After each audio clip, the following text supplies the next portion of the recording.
Hello, welcome to this week's edition of The Hockey Show. My name is Roy Bellamy. David Dwork of the Hockey News is to my left. We're going to get into some league business in a second, but first we're going to talk about the candlelight vigils for Johnny and Matthew Gaudreau that happened earlier this week, and the scenes from Calgary and Columbus as the fans and both teams got together to talk about Johnny and talk about his time with everybody there.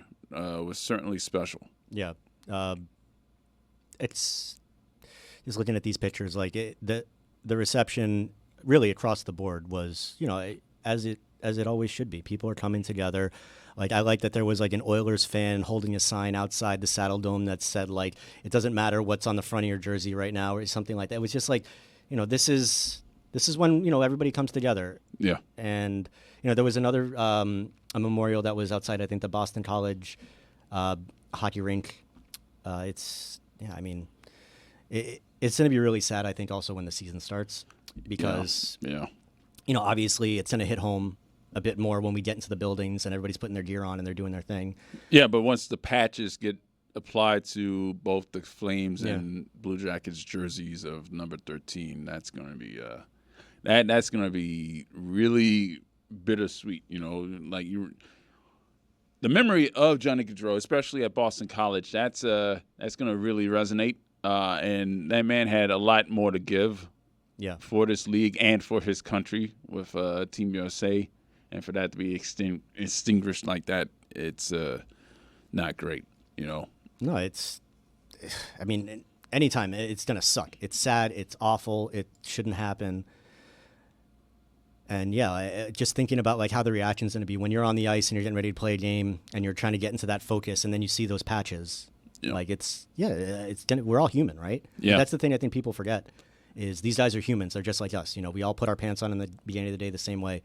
And, man, I'm sad for the season, man. And, just thinking, for our terms, I'm pretty sure the Blue Jackets home opener is against Florida. So we're going to be covering. We're going to have a lot of eyeballs on that in terms of, like, what we do and who we're around a lot. So it's going to be, very front and center for a lot of us. Speaking of jerseys, Cole Caulfield of the Montreal Canadiens is changing his player's number to 13 in Johnny Gaudreau's honor. And, you're going to see a lot of players making a lot of tributes to Johnny. And this one is when you're changing your player number, which is basically you're changing part of you. Yeah, part of you. It's like your identity. Yeah. That's a pretty special tribute right there. Yeah, and I specifically, like, a guy like Cole Caulfield, who's a smaller player. Like, you could argue that, like, his path to the NHL was kind of helped formed by a guy like Johnny Gaudreau. When you think about, like, the smaller stars in the NHL, there aren't many of them. Like, you think like a Theo Fleury when we were growing up. Yeah. But Johnny Gaudreau did so much that people told him he'd never be able to do. So for someone like Cole Caulfield, who kind of walked that similar path as a smaller player that's now reached the NHL and it's playing quite well, it's a touching tribute that I thought was really nice. And, I think that's going to be something that, it's just kind of like with the patches, but with the number particularly, it's such a nice honor. And it's just a really nice way to honor his memory, I think. Yes. Once again, from the Hockey Show, condolences to the Gaudreau family and to Johnny and Matthew. Rest in power. Let's move on to league business. Leon Draisaitl of the Edmonton Oilers got himself an extension, and it's a pretty big one, Dave.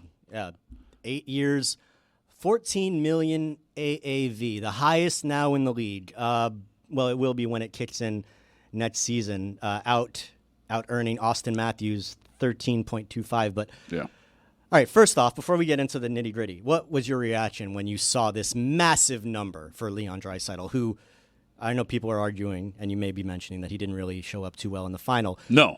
Now, credit to Sasha Barkov, who makes about $5 million less than Draisaitl, $4 million less than Draisaitl. But what was your reaction when you first saw this contract? Well, I got to say, I wonder what the number's going to be for Connor McDavid, who's up next. Right? He's got 2 years remaining on his current contract. And Leon Draisaitl had a quote regarding the Edmonton Oilers potentially, hopefully for them, extending Connor McDavid's contract. He said, and I quote, as I always do, "I sure hope he follows along and we can be all right, or dies for a long, long time. The man's German, first of all. He's using the term ride or die. I found that hilarious. Maybe he saw Will Smith and Martin Lawrence recently, but I was thinking like he watched the Fast and the Furious movies. What? Well, because like I think back to like like I think it was it Evgeny Malkin or somebody when they first came over. They didn't speak much English. All they did was, I think they quoted movie lines. No, he just watched Transformers over and over and over and over to learn English. And when somebody asked him like, "Why is that movie?" He's just like Megan Fox. Oh, yeah. So like, but I wonder if like as Draisaitl, he's German, but I don't know how well he spoke English when he got here. Maybe he watched the Fast and the Furious movies a lot to help him, acclimate. So the ride or die thing, but. I don't know, man. Like Draisaitl's making $14 million. McDavid, you would think, he's gonna get more than Draisaitl. Yeah. So they're gonna have like between a quarter and a third of their whole salary cap. That's not a lot to build a team around when you got that little left on your salary cap. That's gonna be like, what are you gonna do for the rest of your? Who's gonna be the other forward on the first line? Well, but also like look back to this past year's final. I think is a great kind of way to view it because you got Florida, and this is even before Edmonton had all their money tied up to their top guys, but like you got Florida who you got a lot of guys with team-friendly deals, which allows them to basically outfit an entire fourth line with like good money to spend. You can, if you can spend $1 million plus on your whole fourth line, each player, like you're going to be doing okay because that's your depth. And Florida's depth was their, arguably one of their biggest strengths over the past couple of years, but particularly this year when everybody didn't get hurt like they did last year against Vegas.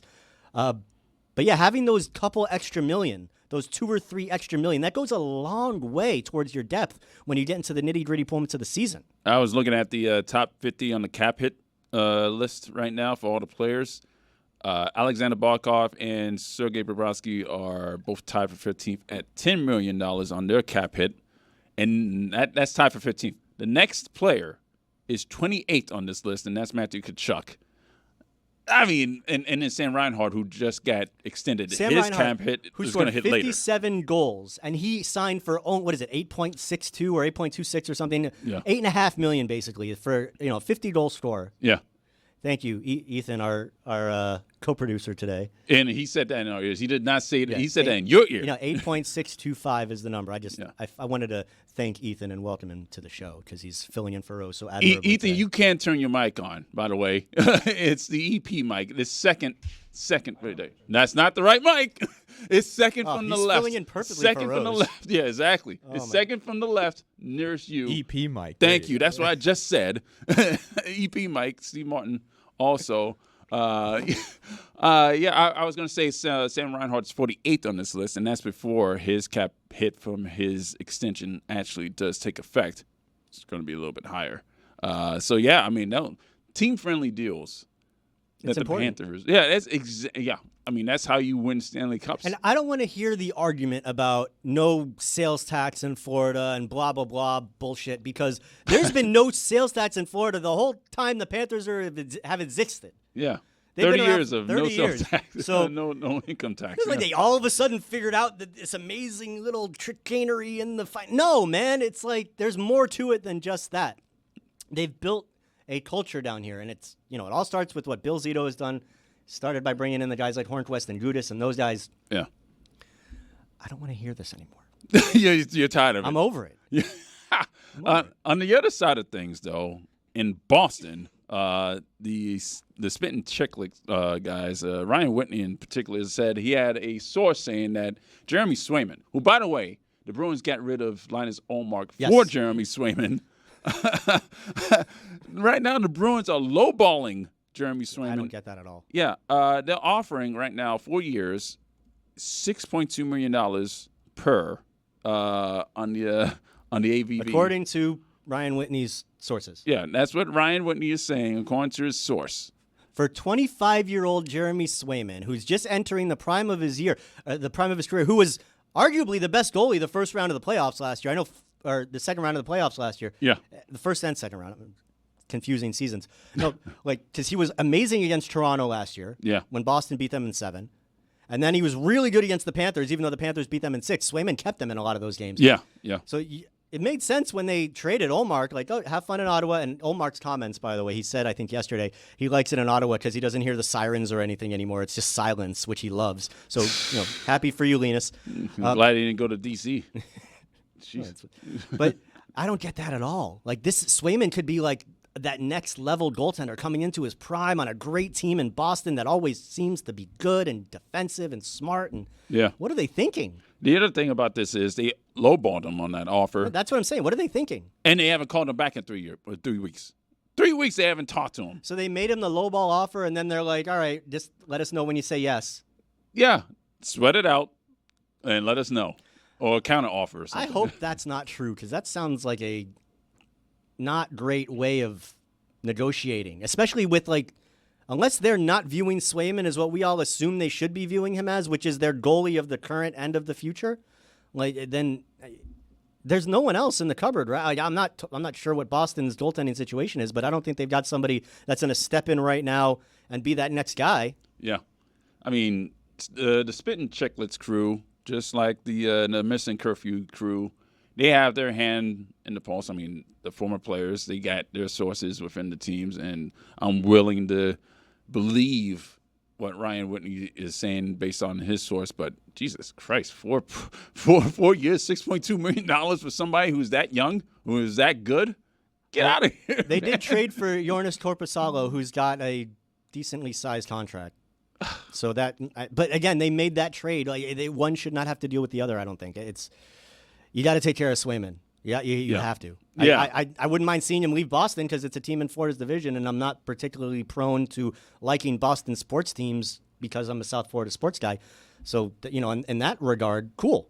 But for my fellow goaltender Swayman, like, dude, I hope they take care of you, brother. Yeah, the Bruins the past 2 seasons in regards to when they play their goaltenders and how they pay their goaltenders and what they do with the contracts of the goaltenders, a bit questionable. I mean, you remember last season when the Panthers upset the Bruins, who happened to be the best regular season team in the history of the league that year.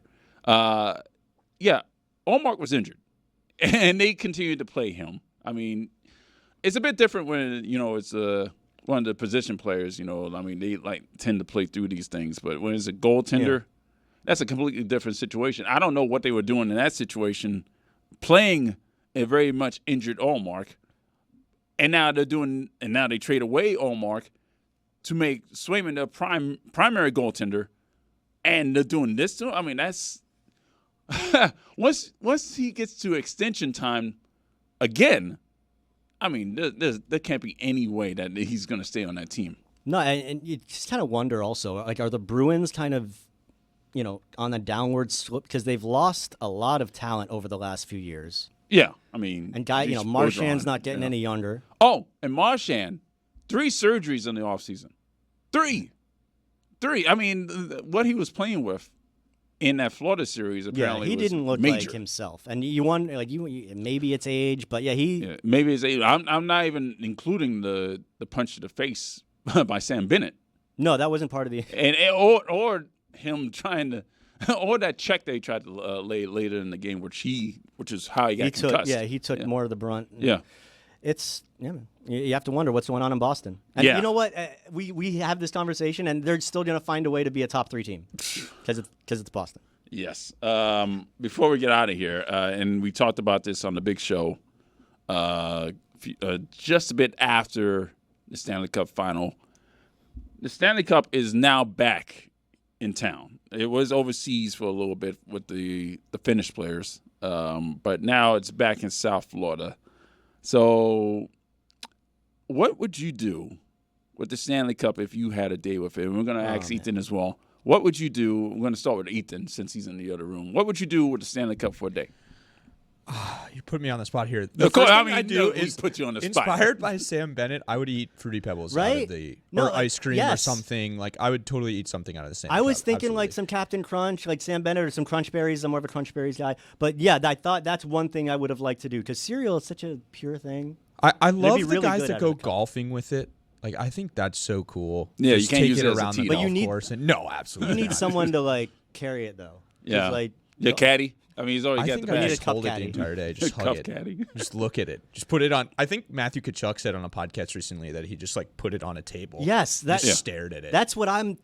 Sleep with it. You're gonna end up right? like Alexander Ovechkin. Just sleep with it. That's a classic picture of Ovi. That would be me too. Like I'd have it in the bed, like cuddling with it, like falling asleep. I mean, how could you not? It's the Stanley Cup. It's your day with it.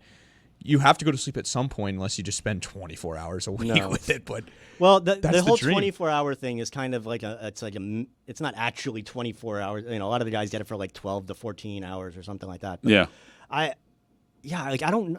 I mean, it has to be a special request, you know, and like you want to sleep with the cup. And the other thing about this is Phil in the room.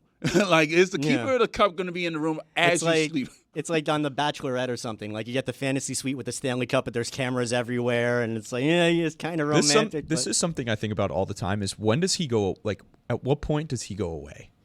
When do you get hit? Even when we're talking about the cup? Or no, the keeper of the cup, Phil Pritchard. Yeah. But even when he goes away, like, he's just going away to the couch. Like, he's not leaving the house. Like, we've talked to him about this. Like, he slept on couches across the globe. Yeah. Like, can I have a pillow? Is that the coolest gig? If you can handle the travel, yeah. I mean, I imagine it's tedious because of, like, all the places you have to go, and you're schlepping this 40-pound cup that has to be taken excellent care of. But, I mean, he must have the most amazing stories. Oh, yeah. I mean, I know he does. He's been on the show and everything, but like we need to have our own South Beach session with him. Yes. Yeah. Have a nice hour with him to regale, on his stories and whatnot. That'd be a good one. Yeah. For me, it's always going to be food because I'm always hungry all the time. I was thinking that you'd like find a way to smoke an old fashioned in the cup. Smoked old fashioned. Do you know how much whiskey's gonna have to go into that for a smoked old fashioned? And then you gotta find the wood, and you gotta have like a big chunk of wood. It's the Stanley Cup, dude. You'd figure it out. That's gonna smell like hickory for years. I wonder if they'd let you actually. Yeah, probably not. Right. Like pour whiskey. It would have to be Crown Royal or some Canadian club. Pour that thing in there. It's the cup, man. Like I feel like my goal for this. Sorry to interrupt. Yeah. My goal for this summer was to drink out of the cup, but my goal for this summer now is to get Roy to drink out of the cup. Like that needs to happen at some point. It's felt he deserves a little that. FOMO. I'll be honest. Like seeing a lot of the cup has been like it's been having oysters this week, and I see some of our colleagues in the news are somehow drinking out of it, and I'm like, man, I'm like, what? I want to. Like, is that so why wrong? are we not getting these memos? That's my thing is where is the cup? I keep seeing people with it, and I'm like, why is nobody telling me or the show or anybody where the cup is? Yeah. I will be there. Roy has to drink out of the cup at some point. It has to happen. I hope so. I would absolutely love to. If Phil or the Panthers organization would allow such a thing to happen, which I doubt because I'm just a freaking guy. No, but that's the thing. Like I'm seeing like some of our local news colleagues drinking from the cup over the last How's few days. OJ McDuffie drinking from the cup? No, but that's cool. I just want to find out, how do I get in that line? How do I get on that text chain? Like I'll take a number. Right? Like I don't tell me where to go. I'll be there. I had a couple friends that were at the elbow room the day the morning after. Nice. And one of them literally touched the cup as Aaron Ekblad was walking by with it, and I'm just like, how did you get in there? How did you get a picture with it, drink out of it?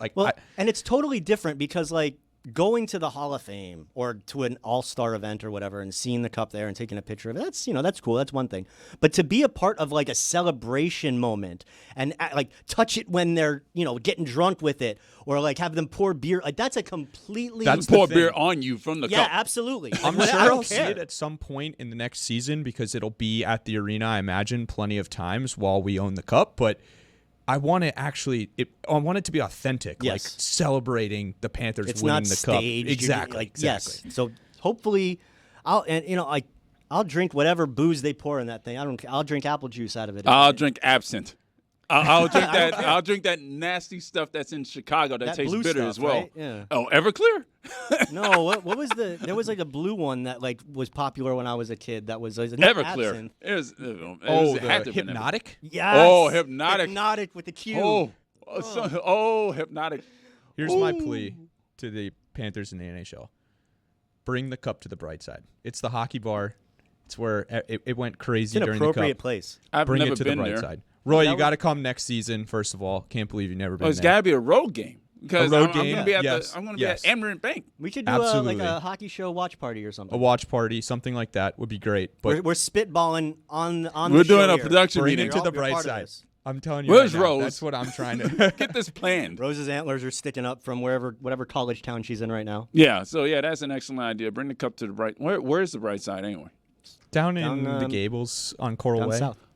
Dude, go Yeah, the further Gables.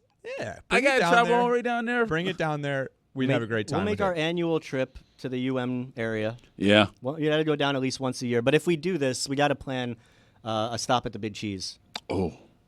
Bring it to the infield too. I know that's your guys' spot after the game. So Yeah, I'm surprised that wasn't there yet. The Stanley Cup at the infield. That's a vision. Yes. That's that a little- vision. It probably can't even fit in there. It's so small. the infield. That's the spot, man. That is a spot. Like the infield is where we usually go after games. For a quick drink and for most of us to finish stories. Oh yeah. Well, and then before if you whatever come to the deadline you have. infield 90 minutes after a Panther game, you are probably going to see at least two people either at the bar or near the bar on their laptops, clanking away with a drink in hand. Like that's how it should be. And George Richards being the host. Well, George is the mayor of Sunrise. Yes, George is absolutely the mayor of Sunrise. He's been the mayor of Sunrise for once he got back from Columbus. What was that, like 10 years ago? Yeah. Yeah. We'll see him soon. We're going to see him at golf Monday. Oh, yes. 2 Mondays. Yeah. Let's talk about that, actually. The Goldie's golf tournament. Yep. What's the official name of that? The Goldies Gang Golf Classic. Yes. I believe. Yes, we are going to be there. Rose is going to bring her camera because she can't swing a golf club. But, yeah, she's going to bring her camera, and we are going to film some stuff for the hockey show of me slicing. Yeah, slicing and dicing. Slicing and dicing. That ball's going to go straight to the right. man. Boom, over there to the right. Yeah. We don't need to keep score when we golf. We just go out there. We have a little Well, fun. you don't need to keep score. I certainly don't need to No. score. Like, I just have it in my head. 20.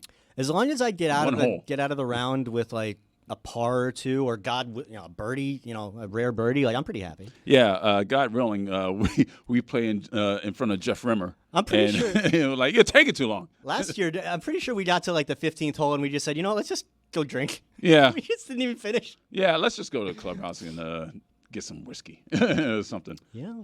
Yeah. So yeah, that's up. That's up. That's September coming up, man. 16th at Coral Ridge Country Club.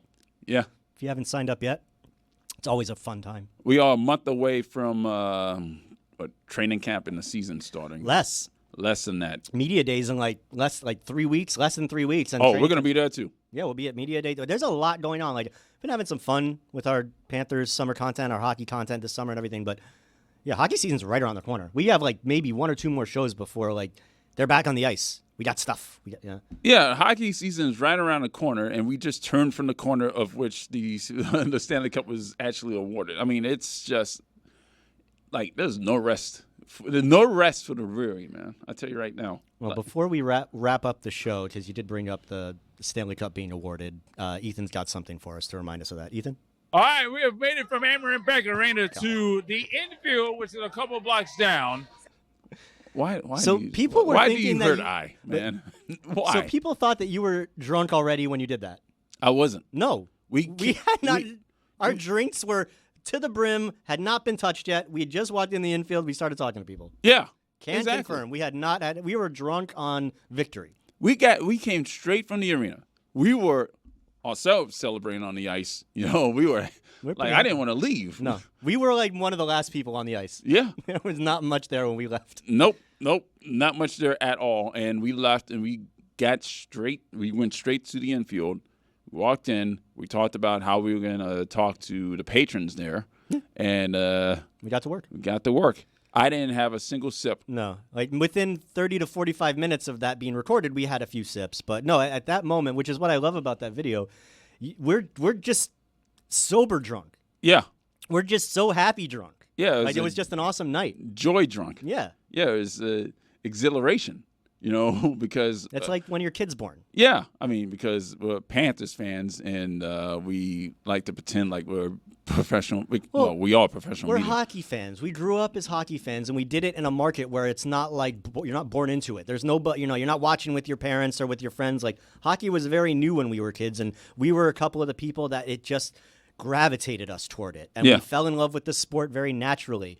And so to have this happen for us, it was monumental. It was a big deal for us. Dan often tells this story of Gonzo, of Poppy, because once 96 happened and they made their run and it started to get a lot more popular down here, apparently Gonzo thought the puck was metal. he didn't know that it was rubber. He thought vulcanized rubber. He thought it was metal, which would hurt a lot more. If that's the case. I'm choking on that idea as a goaltender. Oh no! I mean, it's a bullet. The sound effects would be great. The bruises wouldn't. Can you imagine? Can you imagine the sound of that a metal puck? Well, you'd need to wear like a suit of armor as a goalie. Yeah, but can you imagine that sound hitting the post? Bing! Earth shattering. Earth shattering. It'd be like the Little League World Series was in town. Yes. We're gonna try to talk more hockey next week. I'm sure there'll be like some league news or something. But right now, this is off season, and we are just trying to get to the preseason at this point. So, David Dwork and Ethan, what the fuck is your last name again? Because it's unpronounceable. It's Badowski. That guy, Roy Bellamy. This is the Hockey Show. We'll talk to you next week.